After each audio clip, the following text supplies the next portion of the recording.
Morning. Good afternoon. Good afternoon. Give me just a moment to bring your case up. You bet.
Right. Good afternoon. Is it Hello. Mr. Smith? Mr. Yes, Judge. How are you today? Mr. Sester. Doing great. How are you?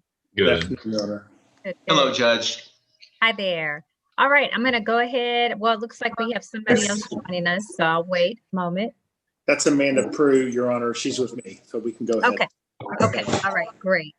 All right. Well, this is cause number DC 16-00247, Samuel Adam Afflio versus Devin Lamar Harris et al. May I have the parties announced at this time? Just let me know your name and who you represent on this matter. Sure.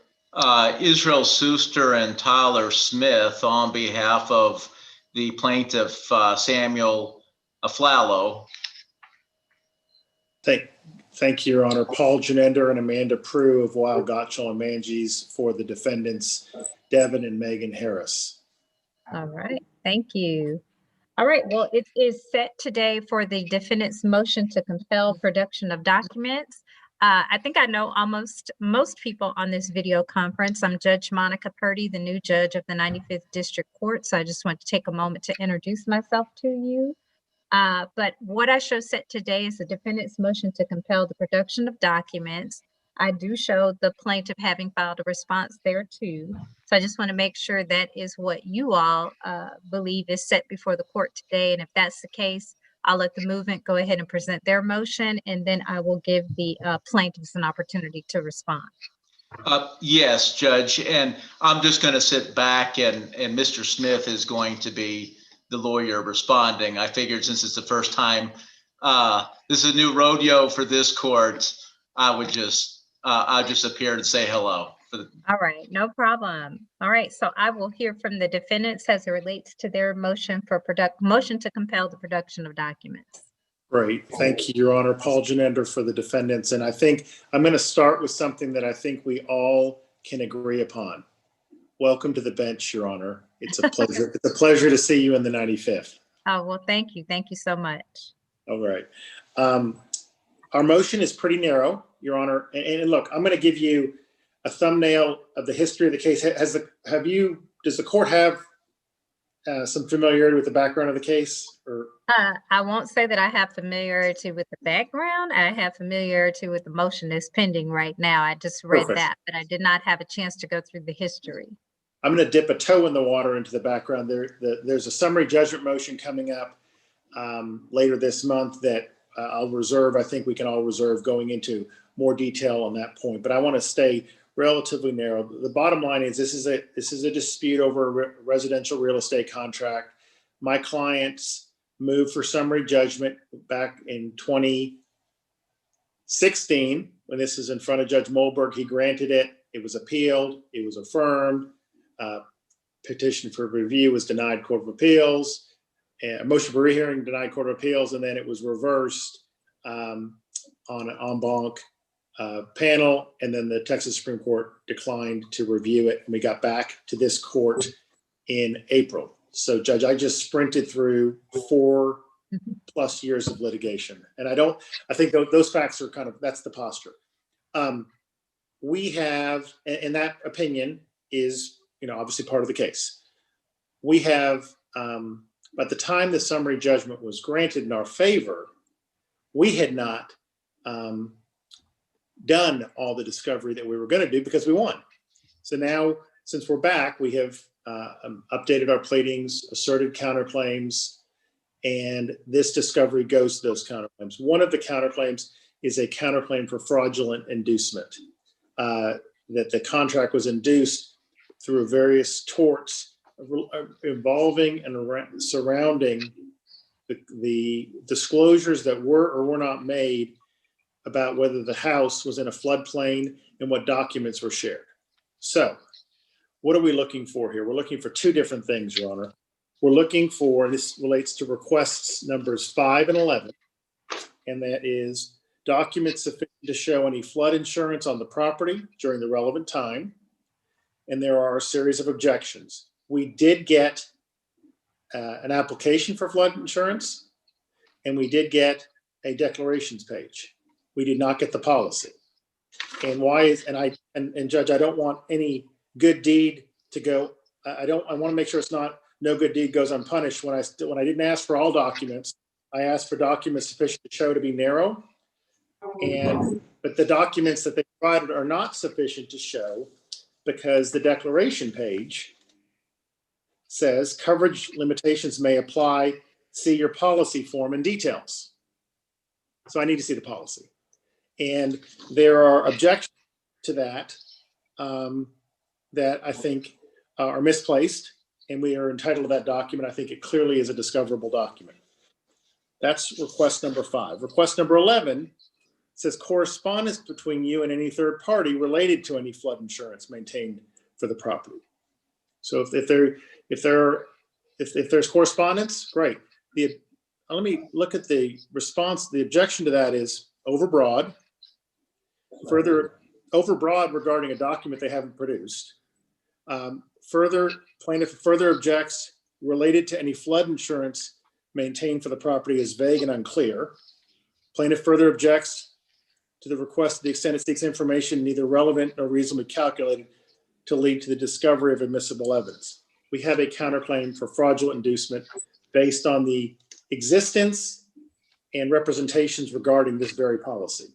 So I don't think that wins either. Going back to Exhibit 5, Request 5, the objections I think are similarly misplaced, vague and unclear.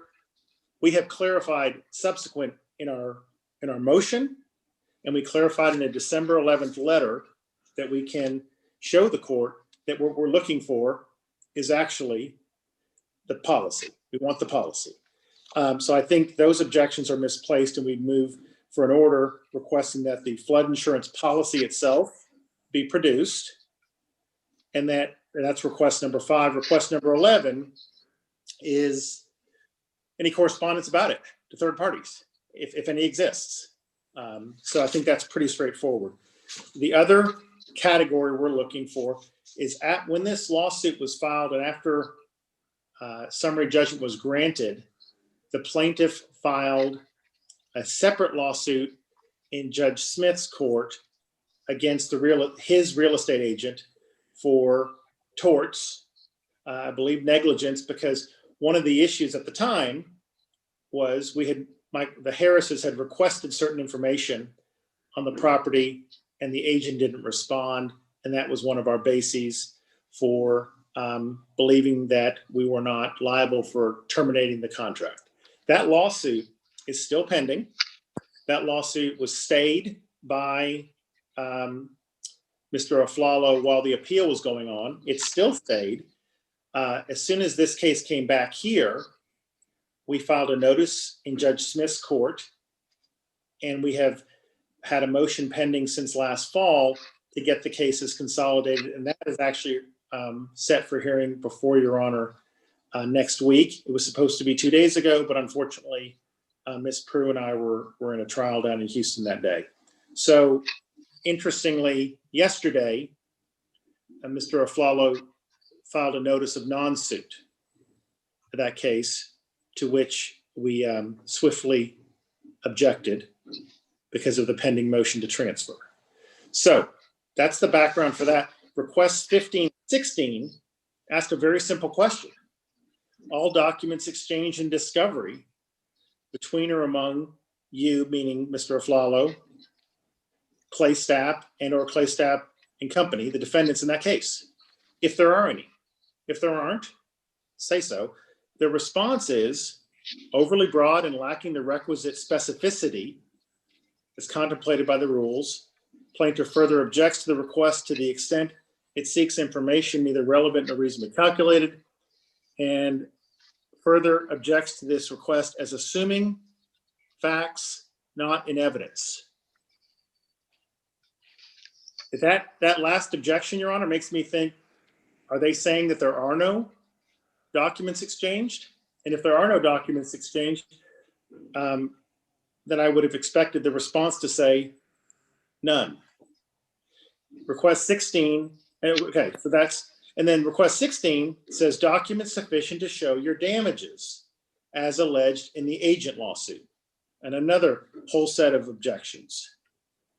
Overly broad, lacking the requisite specificity. Documents sufficient to show is vague and unclear. It is unclear as to what document or category of documents defendants are seeking. Plaintiff further objects to the request to the extent it seeks information neither relevant nor reasonably calculated.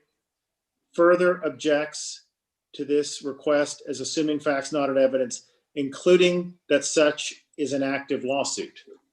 Okay, the lawsuit was abated or stayed. So the damages being sought in that case and the discovery exchanged are very relevant to Your Honor, because one of the issues now would be before Your Honor in motion practice and perhaps at jury trial is going to be what damages, if any, did Mr. Aflalo suffer? Legally recognizable damages did Mr. Aflalo suffer as a result of the contract being terminated? So I don't think we're reaching here. We're looking for very concise information here. There was a partial production in response to these requests. We're complaining about these 4 out of however many there are, 19. And we just like an order. We're requesting an order that these be produced so we can get on with the merits of the case. Thank you, Judge. Thank you. Mr. Smith? Judge, if I just want to interject for a brief moment on the procedural history, and then I'll let Smith respond. I think this case is about 5 years, excuse me, 5 years now. And as counsel has correctly stated, it was appealed up, and then there was an en banc ruling. And by the way, this was the 8th ruling by that particular court in the last 18 years. The case was then briefed in the Texas Supreme Court by both parties, fully briefed. And by the way, in both the en banc and the Texas Supreme Court, we had the Texas Association of Realtors that filed amicus briefs with their 120,000 members. So ultimately, the Texas Supreme Court elected to not take the case. It has come back on remand. Now, there was a suit years ago filed. It ended up in Judge Smith's court against the realtor, because after we lost, there was a judgment against us in their favor for attorney's fees of almost $200,000. And obviously that was subject to the appeal and all of that I'm not going to rehash at the moment. But the point is the case was agreed and abated because we were on appeal. We didn't know what the effect was going to be in this, and we could have lost. But the important point of what I'm trying to make is the case in Judge Smith's case, I believe, was administratively closed years ago. And while they have a motion to do whatever they want and consolidate what was a suit against our broker for malpractice and breach, because if there was anything done wrong in this case, then we had to preserve our claims. I'm not going to get into that, but But the point is that I think that case had been administratively closed for a number of years and we didn't do anything. So on that note, I'm going to defer to Mr. Smith to actually address why we asserted our objections and the problems with the other side's contentions. Thank you. All right, thank you. Mr. Smith? Sure, Judge. I mean, I think what counsel's touched on is this case begins and ends at this Court of Appeals opinion, where there have been a litany of factual determinations made by the Court of Appeals that are binding on this court now about what the facts are of this case. I will note that for 4+ years of litigation, this case was completely a different posture for the defendants, not producing a seller's disclosure. Not until September of last year, just a few months back, and on the eve of a summary judgment, do we see a fraud claim for the first time. And frankly, I'm a little confused with what this fraud claim has to do with. Upon it, and I'm quoting their most recent pleading, upon information and belief, plaintiff did not have present flood insurance, despite making representation. That's their fraudulent inducement claim. The Court of Appeals has said, and I think it's significant, that upon determining and upon learning that the property did have flood insurance and was in a floodplain, the defendants had all they bargained for.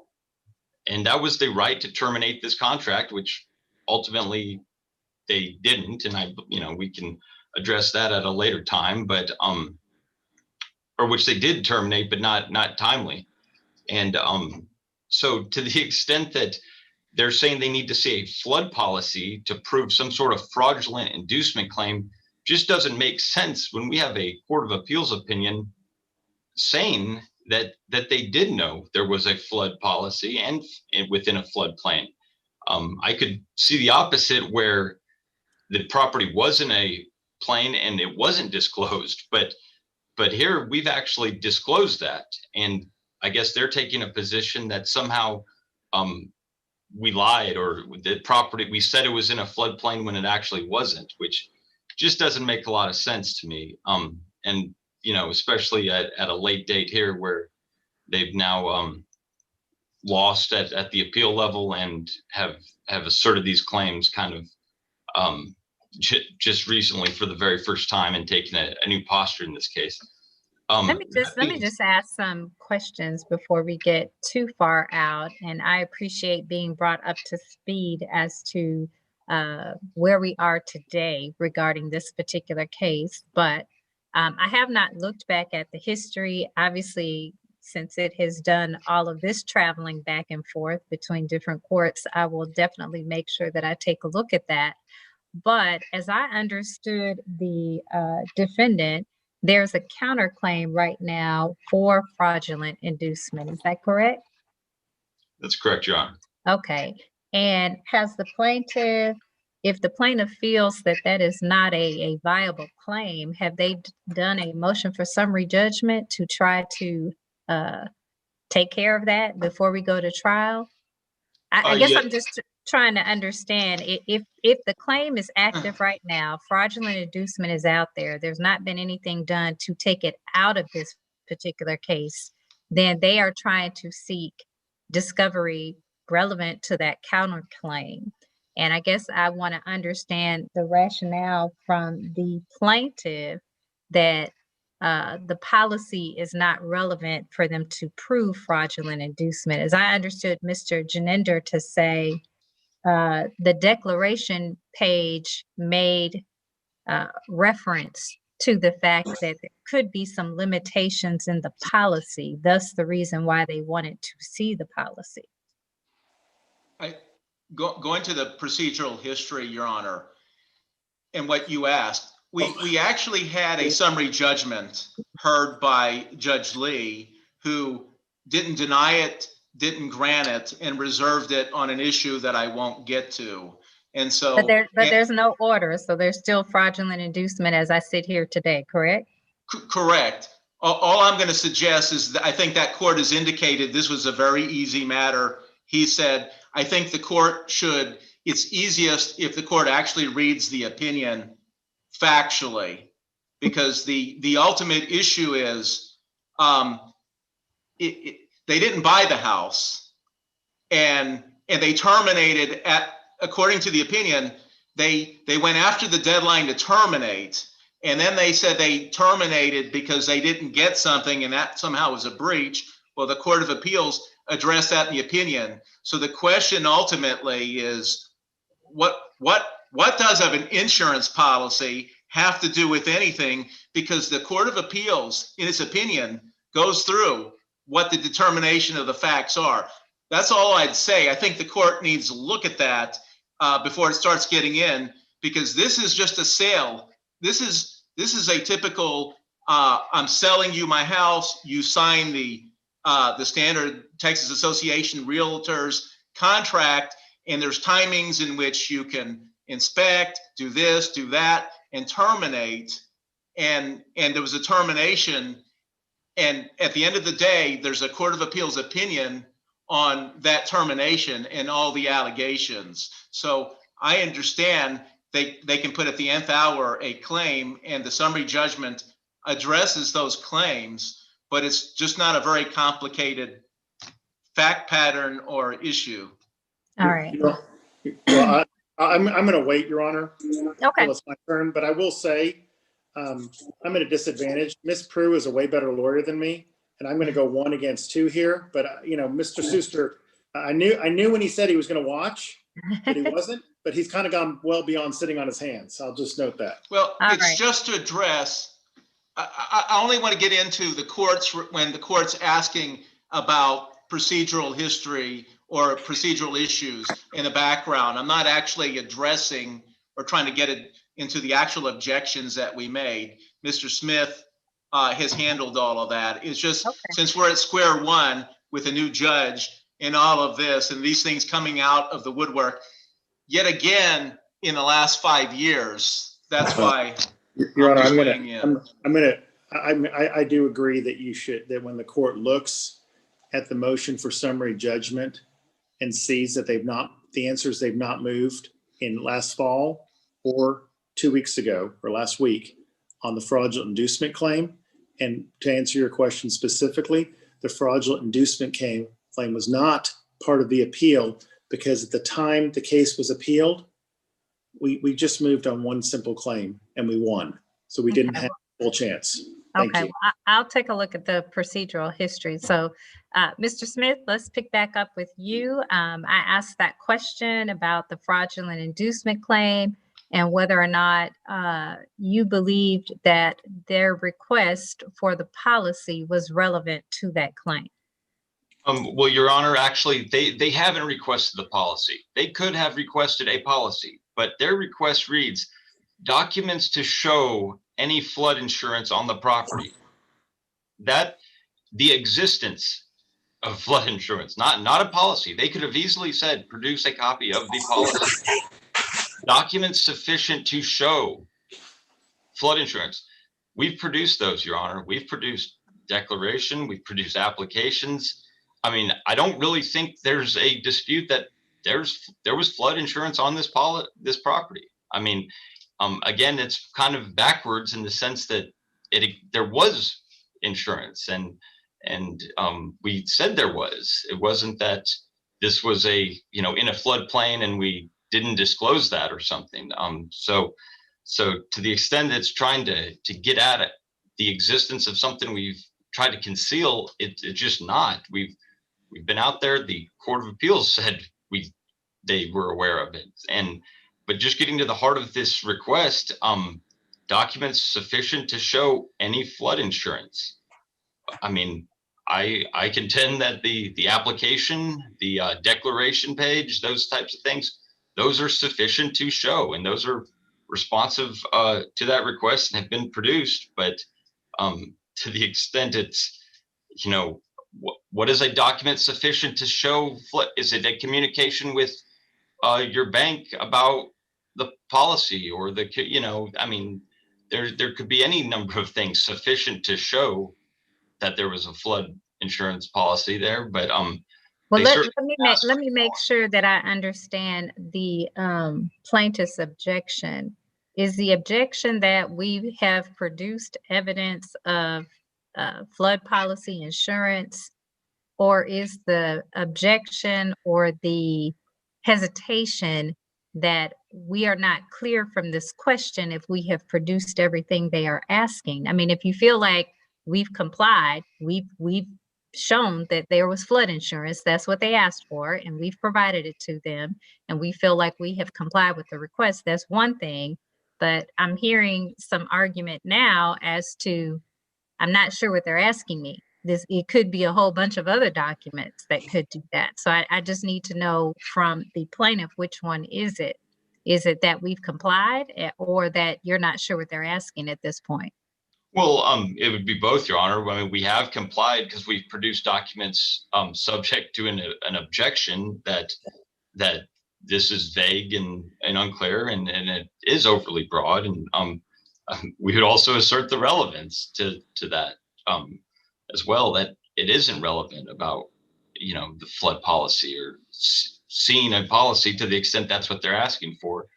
But certainly we've produced and we fulfilled our duty under the rules to respond, to the extent there is no objection made, and we feel we've lodged appropriate objections to this particular request, and additionally have produced documents that we feel suffice. And I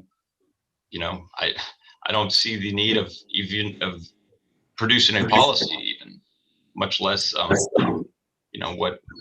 whatever else would be sufficient to show. All right, let's take them sort of, I know there's a group of 4, so let's just sort of, I'm going to let Mr. Smith respond to the other request for production. That was number 16. And then I'll hear from Mr. Janinder as a response to what Mr. Smith is representing to the court. And I believe the request for production 16 dealt with damages. That's correct, Your Honor. Damages in another lawsuit Okay. that is the agent lawsuit.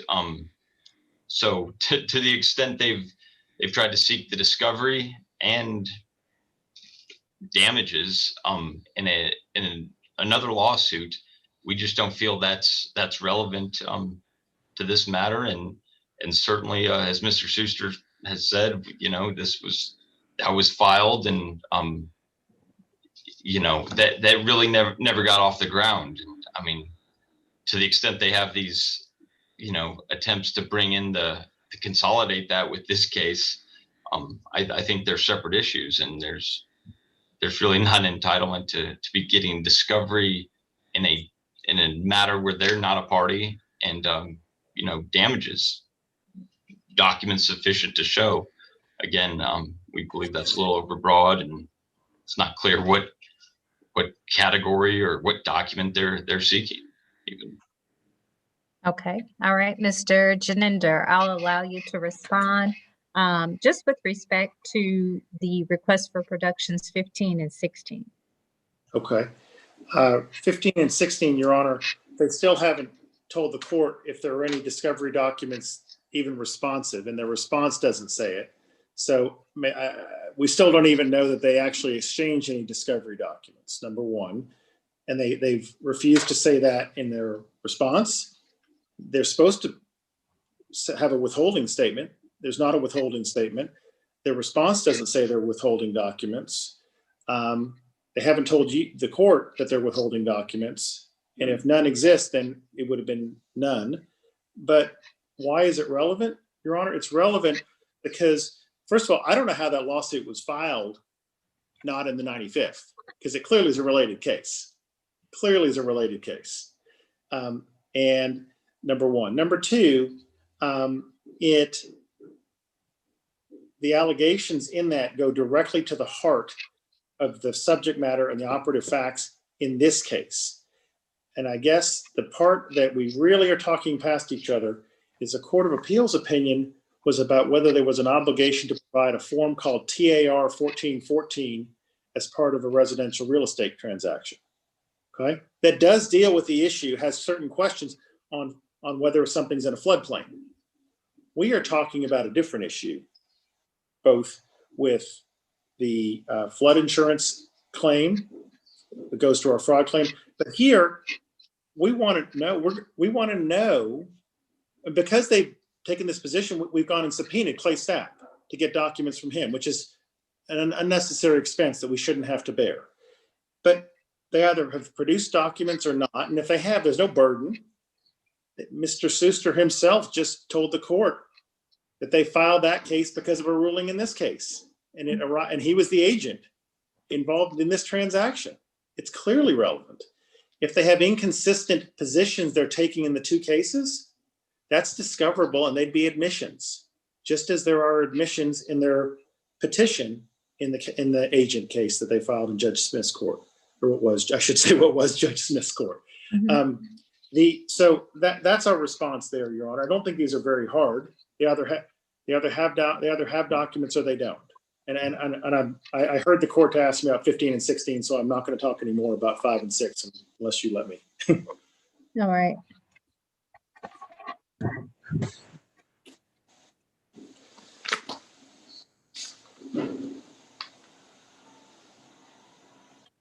Okay, and so we covered 15 and 16, but the other two outstanding requests that we haven't addressed or that I have not heard Mr. Smith speak to would be requests for productions. Is that 5 and 11? Your Honor, 5 is the flood insurance one. 5 is the flood insurance, okay. And 11 is the correspondence about that, Your Honor. Okay. And what are the other two? I understood there were 4 requests for production at issue. So 5, 11, and if you would be so kind to give those to me again. 15 and 16, the ones we just did. So okay. We've covered them all. Okay, yeah, we're good. All right. We're good. All right, just wanted to make sure I did not miss anything. Yeah. All right, Mr. Smith, anything else that you would like to add with respect to the 4 that we've discussed so far? No, Your Honor. We would just we'd say if to the extent we did supplement documents and that correspondence is attached to our response. I believe at Exhibit C or 3, if I recall, where we did say, here, please find these documents as supplemental production to requests 5, 11, what have you. To the extent the court would like us to amend to specifically say those things, we wouldn't have a problem with that. But again, we believe the objections were proper and our duty under the rules was complied. All right.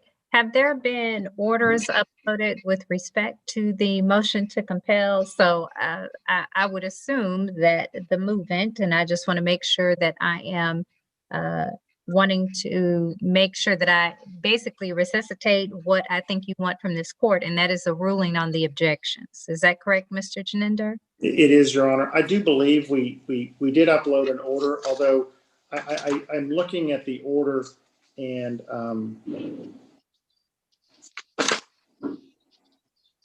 I believe the order needs a revision, Your Honor, because I do not think it takes into account request 11, which was part of our motion. So I would ask the court's indulgence to submit a revised proposed order that addresses request 11. Okay. And Mr. Smith, do you know if you all have uploaded an order with respect to the motion to compel? Your Honor, I do not believe we have. Okay. Go ahead, Mr. Janinder. Can I share one more thing, Your Honor?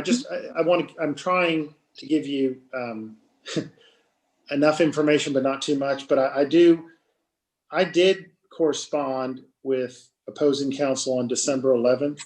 It's not an exhibit, but I do want to share a statement from it. It's not controversial. I just want the court to be aware of it. Regardless of how you rule, I will sleep better tonight knowing that I said this. And it says, plaintiff failed to produce a copy of the flood insurance policy.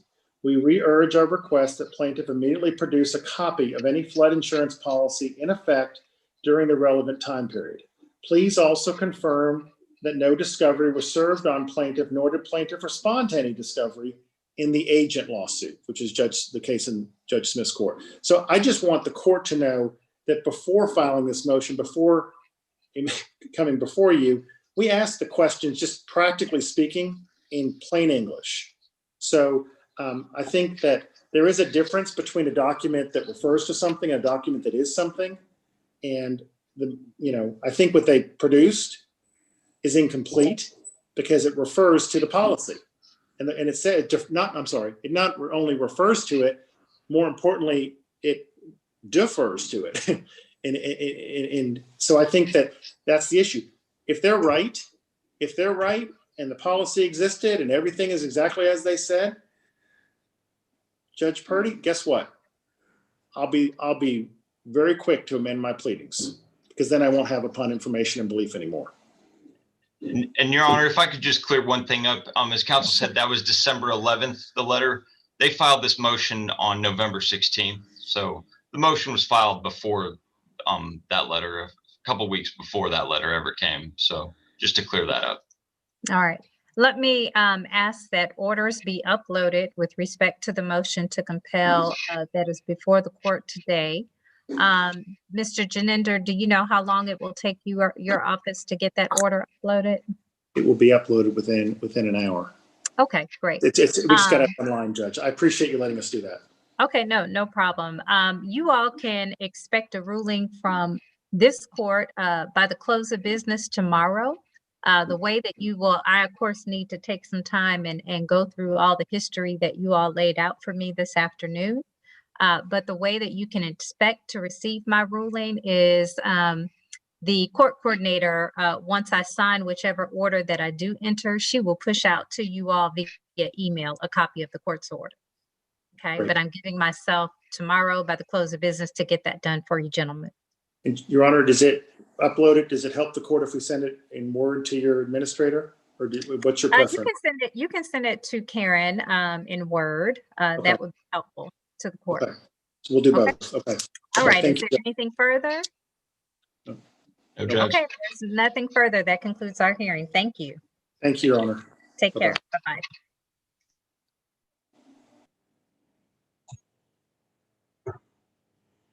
Man, I made a quick.